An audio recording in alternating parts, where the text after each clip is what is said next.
Hello दोस्तों, अगर ऐसे ही आप कहानी सुनना चाहते हो तो हमारे चैनल को सब्सक्राइब करें और बेल नोटिफिकेशन ऑन करें। बहुत दिनों की बात है, एक शहर में एक आदमी रहता था। कुछ समय बाद उसकी पत्नी की मृत्यु हो गई।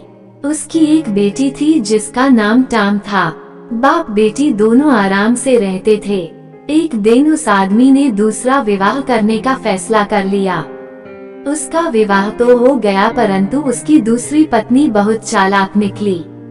कुछ ही दिनों में सौतेली माँ ने टॉम के साथ बुरा बर्ताव करना शुरू कर दिया।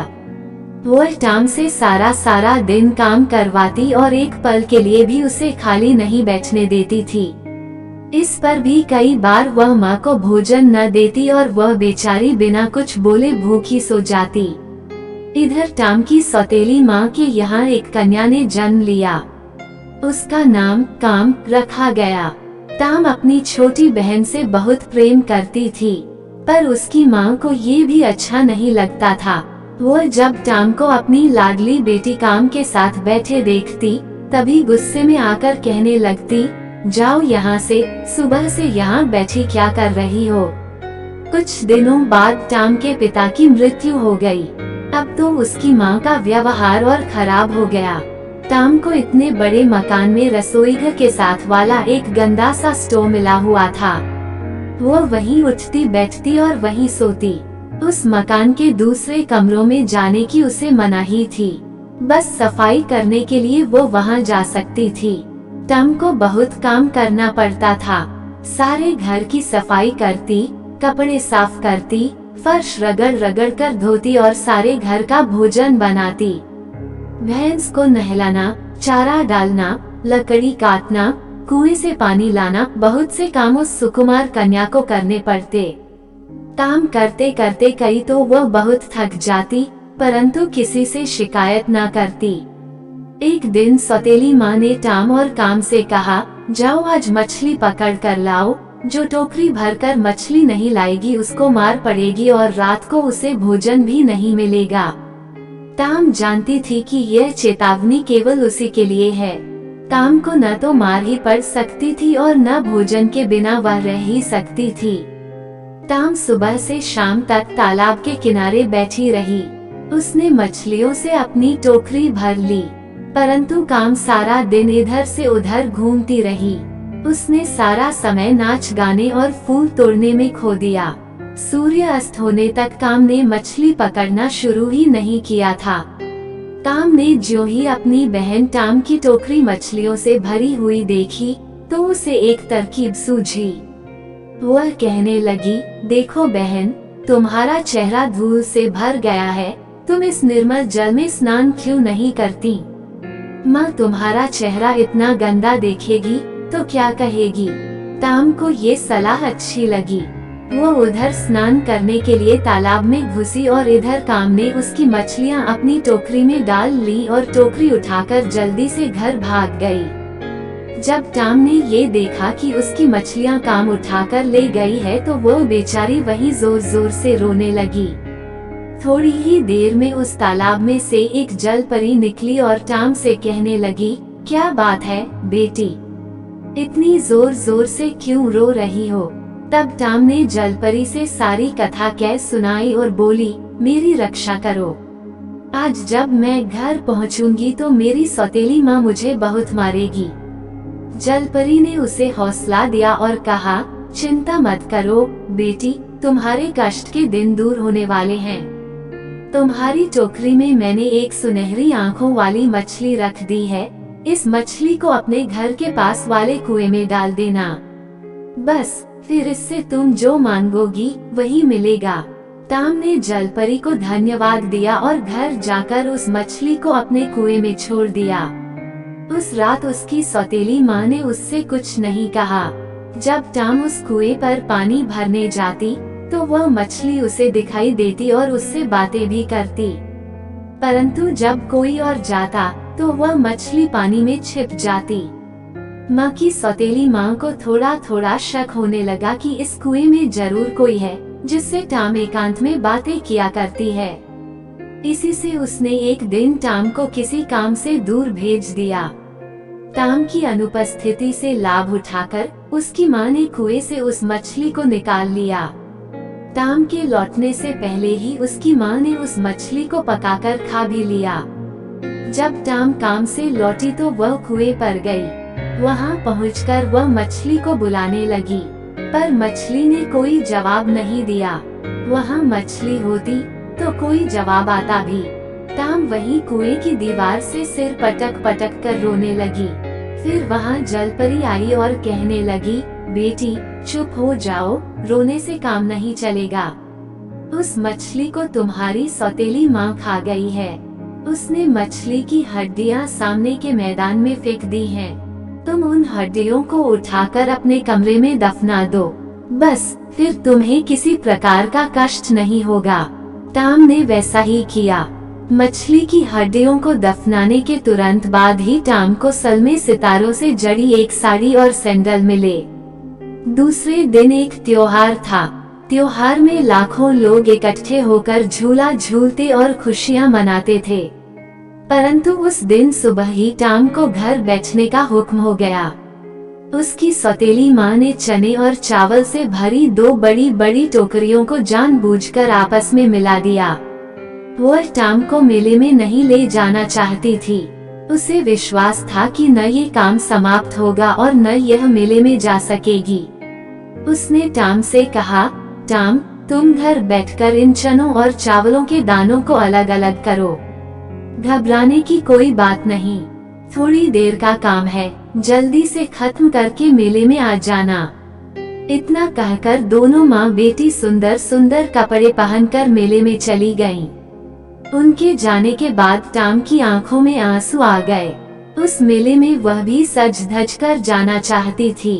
वो मन ही मन कई बार सोचती कि जब हम दोनों ही एक बाप की बेटी हैं, तो उसमें और मुझ में इतना अंतर क्यों। टाम ने सिसकियां लेते हुए कहा, हे जलपरी मेरी सहायता करो। उसी क्षण वहाँ सैकड़ों चिड़ियां इकट्ठी हो गईं। सब चिड़ियों ने थोड़ी ही देर में चनों और चावलों को अलग अलग कर दिया। टाम झट मेले में जाने के लिए तैयार हो गई। उसने वही सलमे सितारों वाली साड़ी और सैंडल पहने जो उसे कल मछली की हड्डियों को दफनाने के बाद मिले थे। उस साड़ी में टाम राजकुमारी सी लगती थी। ज्यों ही टाम मेले में पहुंची, काम उसे देखकर बड़ी हैरान हुई। वो अपनी माँ के कानों में कहने लगी, देखो माँ, कितनी खूबसूरत लड़की है। ऐसा लगता है जैसे कोई राजकुमारी हो। इसकी शक्ल बहुत कुछ हमारी बहन टाम से मिलती जुलती है। उधर जब टाम ने देखा कि उसकी सौतेली माँ और काम उसकी ओर आंखें फाड़ फाड़ कर देख रही हैं, तो वह वहाँ से भागने लगी। जल्दी में उसका एक सैंडल वहीं रह गया। उस सैंडल को वहाँ घूमते हुए सिपाहियों ने उठा लिया और जाकर अपने राजा को दे दिया। राजा ने उस सैंडल को बड़े ध्यान से देखा। सैंडल बहुत खूबसूरत था। राजा ने उससे पहले कभी उतना सुंदर सैंडल नहीं देखा था। राजा ने उसी वक्त घोषणा कर दी कि जिस लड़की ने ऐसा सैंडल पहना हो, उसे पकड़कर राज दरबार में लाया जाए। सिपाही अपने घोड़ों पर चढ़कर मेले में पहुँचे और टाम को पकड़कर राजा के पास ले आए। राजा ने ज्यों ही टाम को देखा, उसी क्षण उसने टाम को अपनी महारानी बनाने का निश्चय कर लिया। दोनों का विवाह हो गया। टाम आराम से राजमहल में रहने लगी। अब उसे किसी बात की चिंता नहीं थी, परंतु उसकी सौतेली माँ और काम को इस घटना से बहुत दुख हुआ। वे दोनों टाम को मार देना चाहती थी, परंतु उन्हें राजा से डर लगता था। कुछ दिनों बाद ही टाम के पिता का मृत्यु दिवस मनाया गया। टाम को अपने घर जाना पड़ा। टाम को घर में पाकर पहले तो उसकी सौतेली माँ बनावटी हंसी हंसती रही और कहती रही, मेरी बेटी बहुत अच्छी जगह पहुँच गई है, भगवान तुम दोनों की उम्र लंबी करे। फिर थोड़ी देर बाद चेहरे पर गंभीर भाव लाकर कहने लगी, आज के दिन मैं भिखारियों को नारियल देना चाहती हूँ। कितना अच्छा हो कि तुम खुद ही नारियल तोड़कर भिखारियों को दे दो। टाम बड़ी खुश होकर नारियल के पेड़ पर चढ़ गई। जैसे ही टाम ऊपर पहुंचकर नारियल तोड़ने लगी, सौतेली माँ ने नीचे से वृक्ष काट दिया। सौतेली माँ अंदर ही अंदर बहुत खुश थी, पर बाहर आंखों से बनावटी आंसू भी गिर रहे थे। वह रोती रोती राजा के पास पहुंची। वहां जाकर वह जोर जोर से चिल्लाने लगी, महाराज, मैं लुट गई। मेरी बेटी नारियल वृक्ष से गिरकर मर गई। हे भगवान, तुमने मुझे क्यों न उठा लिया। राजा को टाम के मर जाने का बहुत दुख हुआ। विनाश काले विपरीत बुद्धि वाली कहावत टाम की सौतेली माँ पर भी चरितार्थ होती है। टाम उस वृक्ष से गिरकर बेहोश हो गई थी, उसकी मृत्यु नहीं हुई थी। टाम को एक बूढ़ी स्त्री उठाकर अपने घर ले गई। उस बूढ़ी स्त्री के कोई संतान नहीं थी। उसने अपनी सारी पूंजी लगाकर टाम का इलाज करवाया। टाम कुछ ही दिन में ठीक हो गई। दूसरी ओर सौतेली माँ चाहती थी कि किसी तरह राजा उसकी बेटी काम के साथ विवाह करवा ले और उसकी बेटी महारानी बन जाए। राजा ने इस पर कोई आपत्ति नहीं की और काम से विवाह कर लिया। एक दिन राजा जंगल में शिकार खेलने गया। शिकार खेलते खेलते रात हो गई। राजा रास्ता भूल गया और उसने जंगल में ही रात बिताने का निश्चय किया। आसपास कोई मकान या सराय भी नहीं थी। राजा को दूर एक दीपक जलता दिखाई दिया।